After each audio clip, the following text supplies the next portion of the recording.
Get ready to dive into a world where empires stand on the brink of war and terrible monsters tear at the fragile borderlands of men. The Adventurer-Conqueror King System Imperial Imprint, or as we like to call it, Acts 2, is now live on Kickstarter. Acts 2 is the new edition of the acclaimed best-selling fantasy role-playing game. You'll find everything you need to enjoy epic fantasy campaigns with a sweeping scope. Whether you want to crawl through dungeons, experiment with alchemy, crossbreed monsters, run a merchant emporium, raise an undead legion, or even conquer an empire, Acts 2 supports your playstyle. Acts 2 integrates experience point mechanics, making campaign activities a seamless part of the core gameplay loop. Your character levels up in new and exciting ways each time you play, adding massive replayability to each of your adventures. Acts 2 offers 18 character classes, 378 spells, new combat mechanics, and so much more. Support Acts 2 on Kickstarter today.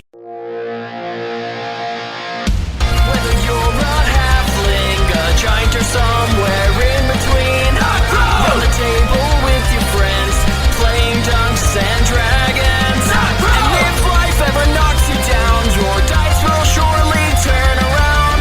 Roll your stats, it's time to quest. Let's put your characters to the test. Hello and welcome to Knocked Prone, a podcast of high crits, small fits, and varying wits. My name is Cade, and I am the host and game master of this Dungeons & Dragons 5th edition adventure. And I am joined here by the players... Mason playing Lakir, Brooklyn playing Litzy, Danny playing Tess, Caden playing Blink.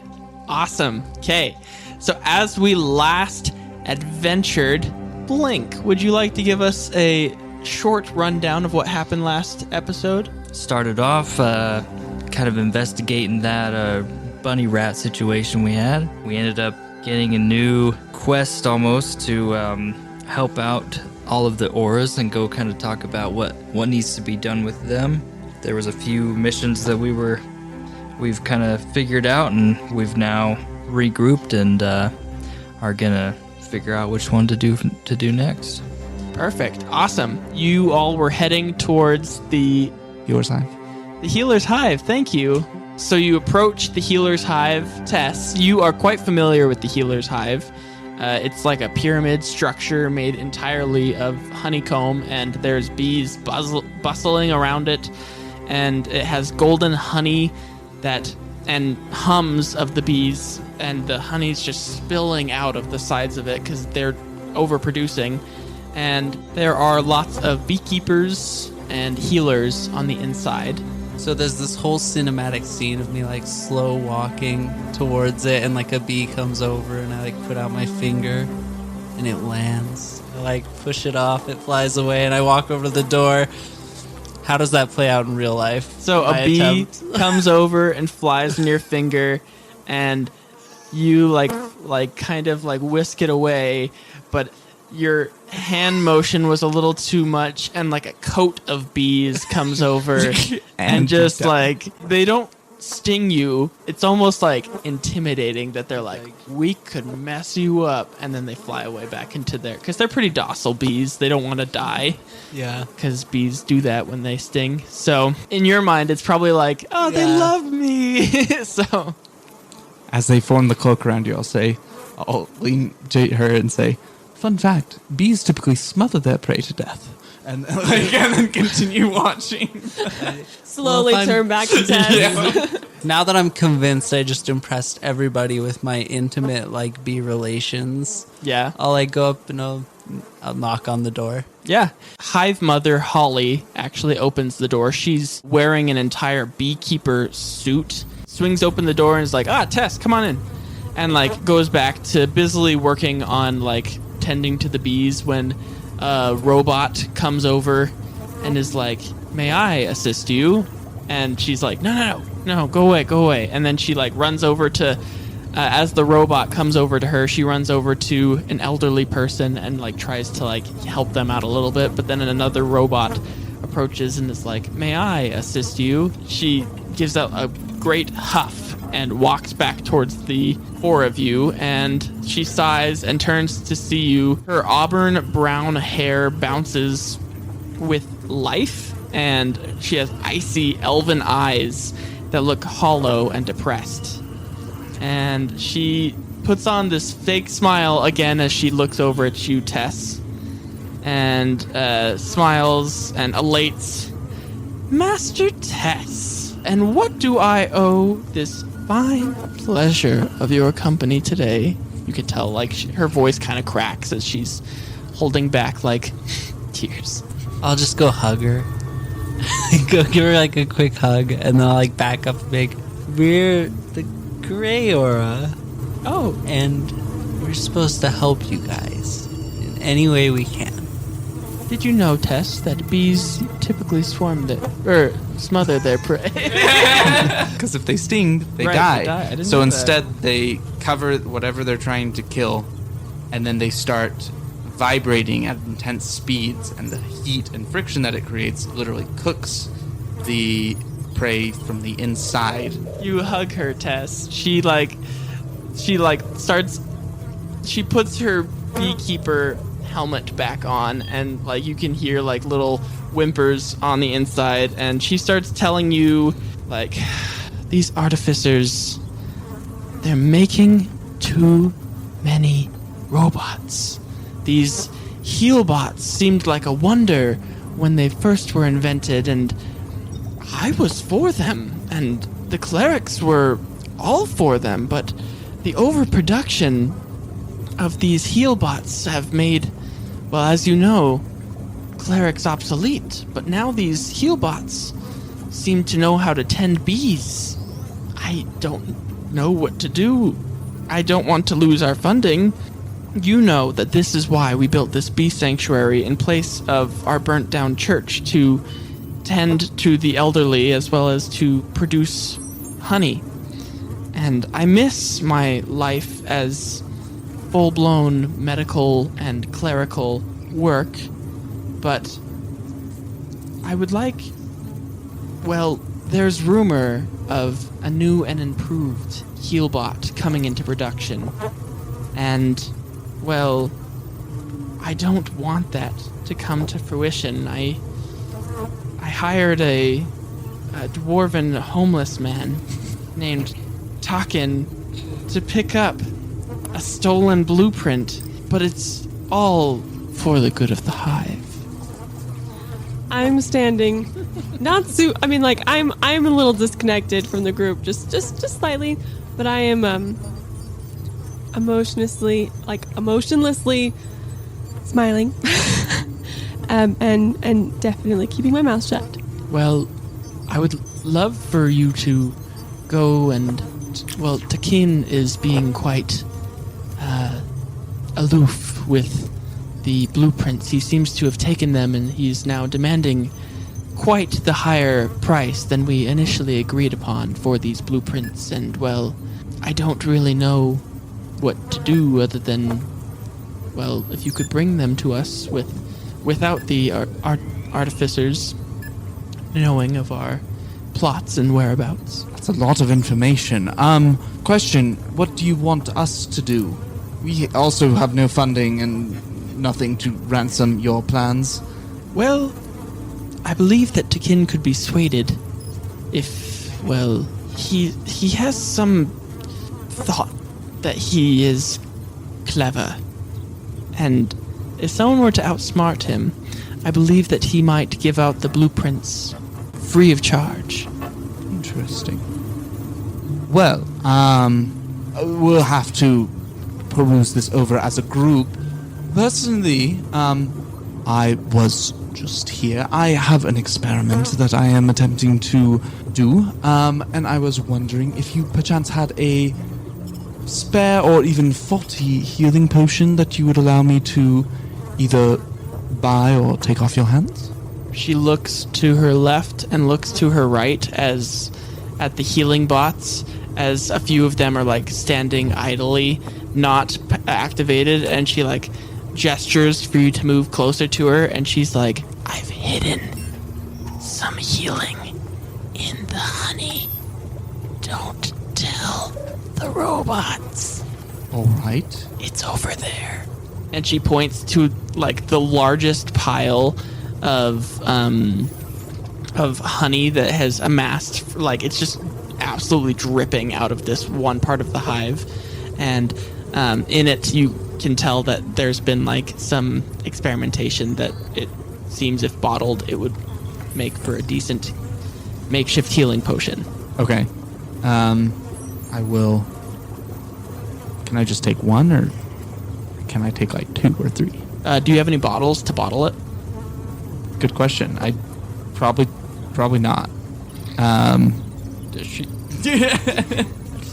I hate to bother you. Do you have any extra bottles that I could use? I could bring them back, of course. A robot, as he hears that you need help, like activates and walks over and is like, I can be of assistance, and like brings over a like small bottle, and she just like and puts her head like between her hands as this robot helps you with something that she would have gladly done for you, but he hands you like a bottle and a stopper of like a health potion.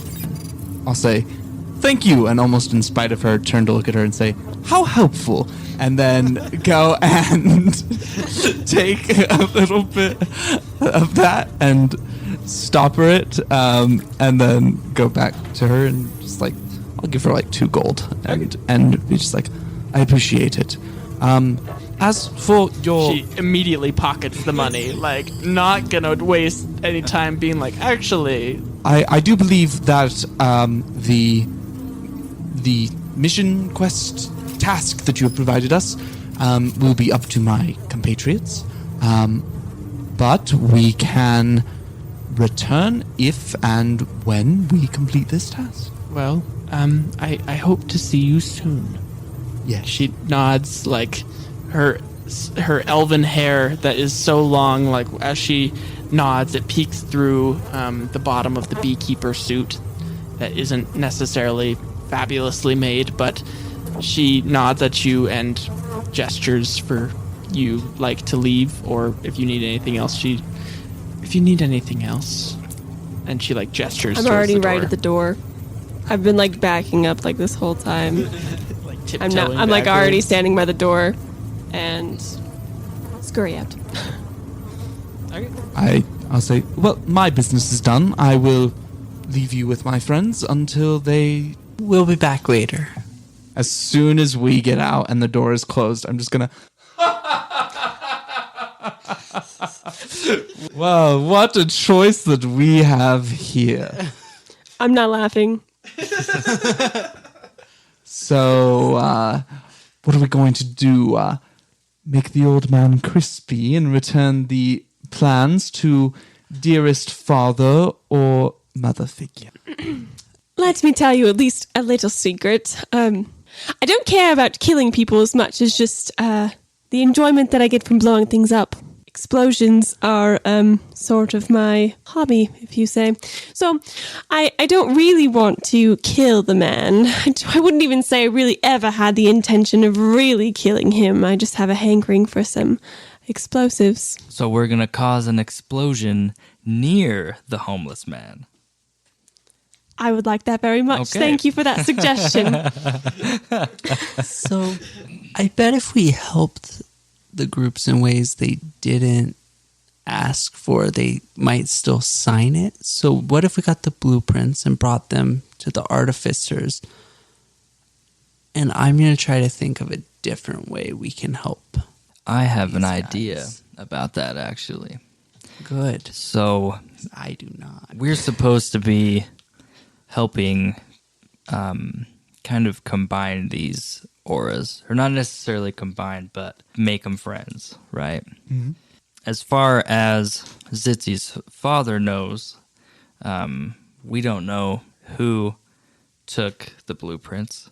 So if we were to receive those blueprints, and he doesn't know Hive Mother Holly was the one that sent out to get the blueprints.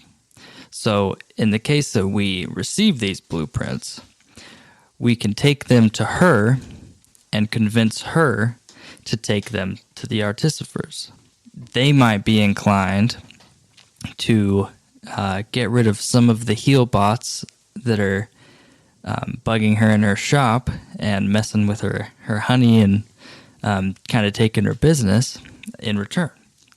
So, kind of one of those, a good deed sparks another type thing, but that's banking on the artificers actually thinking Yes. the same way. That is something to consider, and no offense, of course, but I do believe that part of the situation and the whole reason that the clerics are in a hive in the first place is because some of Litzy's family was a little explosive crazy around their old home.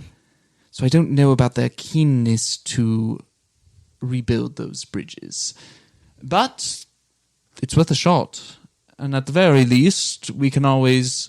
Well, I mean, I know you have personal connections, and I don't want to ruin those, but as I said earlier, blackmail is always an option, and we can maybe persuade Hive Master Holly to sign our good deeds while also not giving her the blueprints.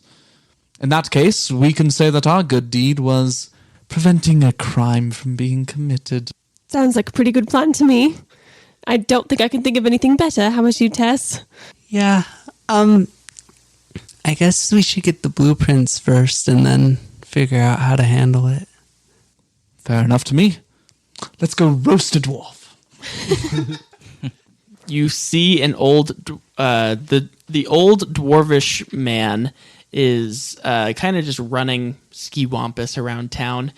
But as he sees the four of you seemingly approaching him, I assume, he will run towards the city fountain and dive into the water. Interesting behavior. Nice form. 10. Is he just, if I look down in, is he just swimming around inside? So if you look down in, he dove into the center and he swam quite agilely, mind you, that he swam like towards the center of the fountain and then seemingly defying gravity, swims up the middle pillar of the fountain and is sitting on top of this, say, 10-foot fountain. Well, any ideas? I'm gonna wave at him. He puts his hands towards his head as he sees you, like towards both temples, and he like focusing really hard, and his face starts to turn purple as he sees you waving. Does he look injured at all? Injured? Just a little lost a few marbles along his path in life. I have an idea. Though I've never been much of an accomplished actor, so I don't know how it will work. Just play along, and I'll go and basically very out loud, and yeah, I'll say this out as loud as I can. I'm just like, "Oh, what is that?" And I'll like point into the fountain, and I'll like start moving towards it, and it says, "It seems that this dwarf man has dropped something on his way up the fountain." And I'll like reach down into the water, and I'm gonna cast Minor Illusion to make it look like what I assume to be the blueprints would look like. Basically, like I'll hold it up and say, "Good sir, did you need this?" And yeah, Roll me a deception check with advantage. okay. My deception is terrible. Both the same. 5. So he like reaches into his pockets, and he's like, "I did not leave any blueprints laying around. I know exactly where they are." How about that? Can we talk to you? We're talking now. Very fair, very fair. I meant without so much shouting.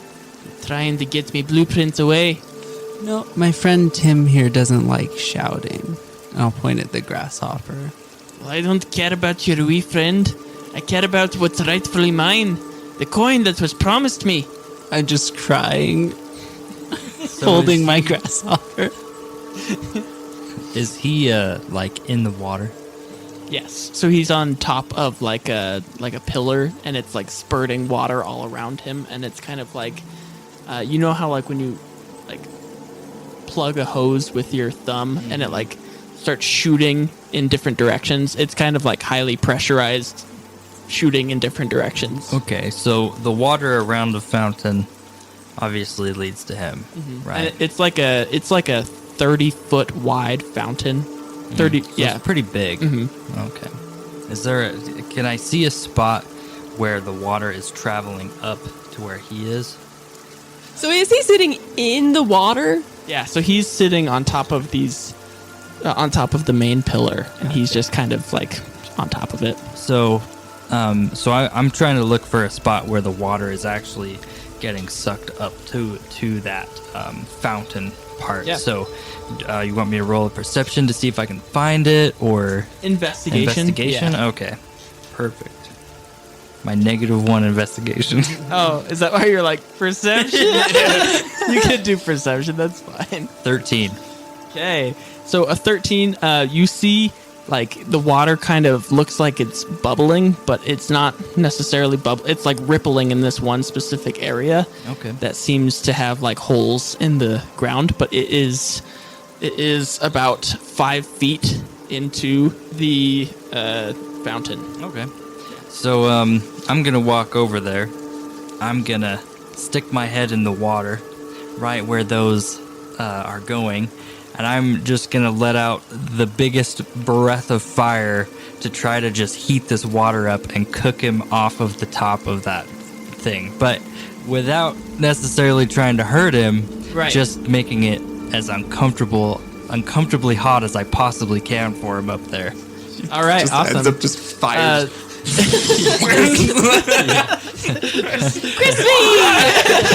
He's just dead. Like. And then the Fire Nation attacked. So would you roll an attack? or? Technically, my breath weapon has a dexterity save. Oh, he super fails. Your breath weapon, like the flames shoot out of your mouth, and it hits the water, and it's actually hot enough that it starts to vaporize the water and turn it into steam.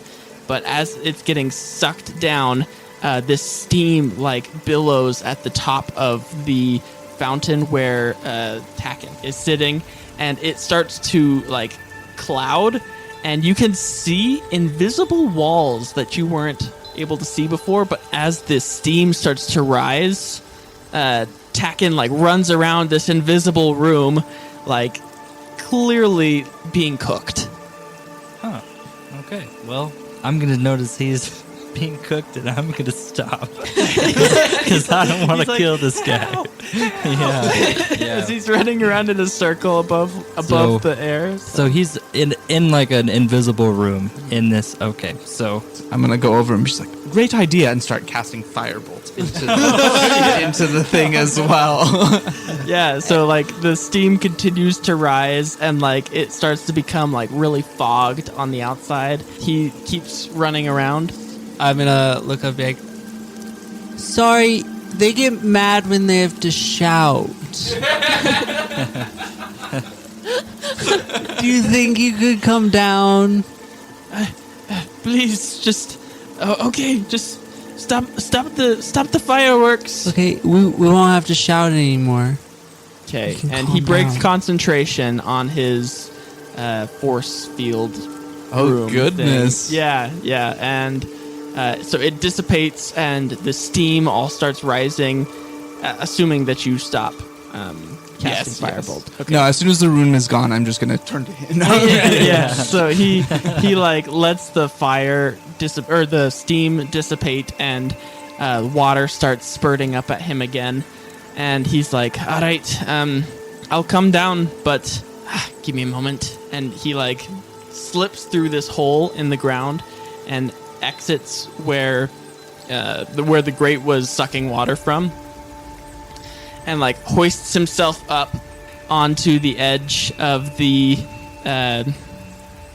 fountain, and is like, "I'll give you your your blueprint. But first, do you have me payment? We weren't necessarily made aware of a payment. We were just given your description. What were you promised? Perhaps we haven't. So you don't know what the blueprints are then?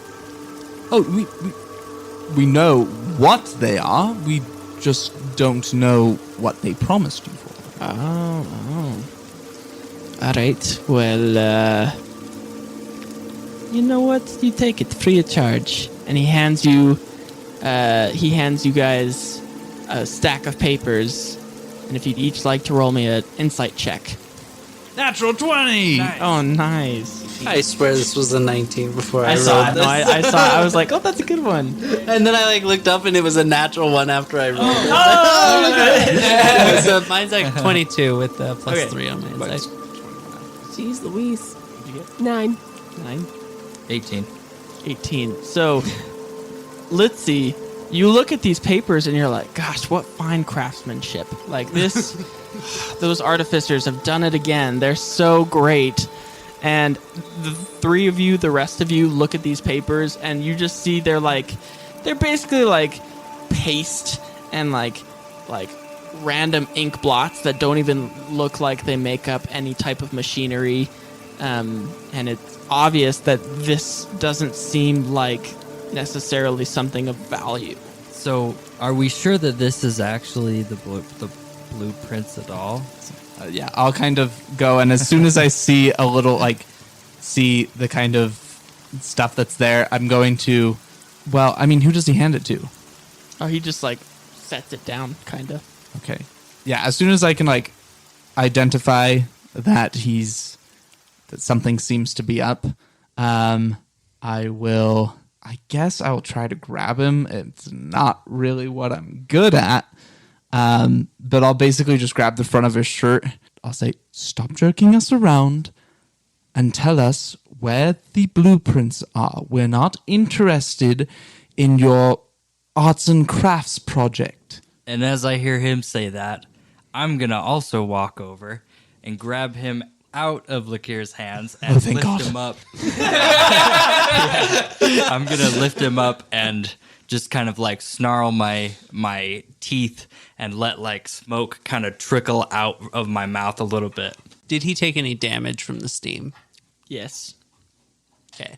At this point, I'm going to be like, good God, back up. And I'm going to cast Cure Wounds on him. No, yeah, so he'll gladly, the burns and abrasions on his skin kind of fade a little bit as, he is healed from your cure wounds. He looks to be back to his crazy, disheveled self. I'm like, we really don't want to hurt you, but we need help. And then I'll sit back and, hand it back over to you. Yeah. Because I assume you're still, holding him up. Yeah, I'm definitely attempting to intimidate this guy. You can roll me an intimidation if you like. Okay. With advantage too, sir. Okay. 21. Okay. He all right. I usually I wouldn't just give it up of free will, but you've proven to be quite clever, the bunch of you. If you can answer me this one riddle, I'll tell you where I hid it. Unless you're not clever enough. And he winces at you, Blink, as you still have him in his arms or in your arms. Anyway, as soon as he says, unless you're not clever enough, I'll be just like, of course we're clever enough. What do you even take us for? How dare you insinuate otherwise? What's the riddle? I'll set him down at this point, but just kind of being standing right next to him, kind of hulking over him, just keeping an eye on him. Yeah, he's he kind of cowers his shoulder over towards you, and he towards you, Blink, as you are standing guard, and he doesn't look like he's moving anywhere. But he says, right, the riddle. And he holds his hands to the side of his temples again, and his face goes purple again as he's thinking really, really hard, and he's and he holds his finger up as he's seemingly got the riddle, and he says, some live in me, some live on, and some shave me to stride upon. I rarely leave my native land. Until my death, I always stand. High and low I may be found, but fear the omen if I'm a lion on the ground. What am I? Okay, so some people live in me, others live on. Some people shave me to be walked upon. Mm-hmm. What was the second stanza? I rarely leave me native land. Until me death I always stand. High and low I may be found, but fear the omen if I'm laying on the ground. How many guesses do we get at this? Grass really struggles to spread, and so I could see that, but it's not really like native land, but you could kind of make that stretch. I was kind of thinking maybe a tree, but it only like qualifies for like half of those. Yeah. Shave me to be walked upon? Like, maybe like floorboards? Yeah, like strip the bark. Oh, I could kind of see that. I think it might be a tree. He like winces as you say it, and he's like, I did not think the Dragonborn would get it so fast. Tree, right. There's not many here in Great Grumbab. I guess you've been amongst the trees your whole life, been down on the ground. What's it like out there? It's very wild. You're quite smart for somebody who didn't. Well, he's very frightened. You can tell he's like at a loss for words because he does not know what to do right now. And he's so like, when he starts stuttering, I'm be like, some say he doesn't miss a blink. And then my face like turns all red, and I like kind of just like turn away. So Takkin is like, well, a deal's a deal, I assume. He kicks backwards, and his heel hits the fountain, and a little like hidey hole pops open, and out rolls a scroll of parchment, and it lays at all of the four of your feet.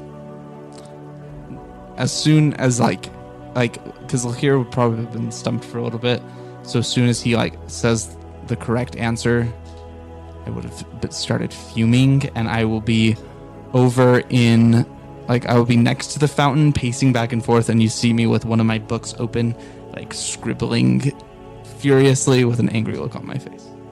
Perfect. Okay, yeah. Cool. I'm gonna release my grip on this guy and just kind of like brush his shoulders off and fix his jacket and just kind of give him a smile and push him on his way. He like looks at you as you push him on and like runs, and there's a great like mushroom in the middle of town that's like the town's clock tower, and he starts like climbing it agilely. Like it's quite the sight to be seen, this old man.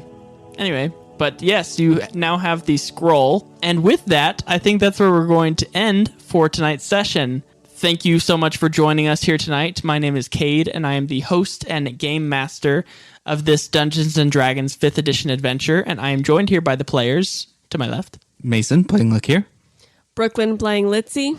Danny playing Tess. Caden playing Blink.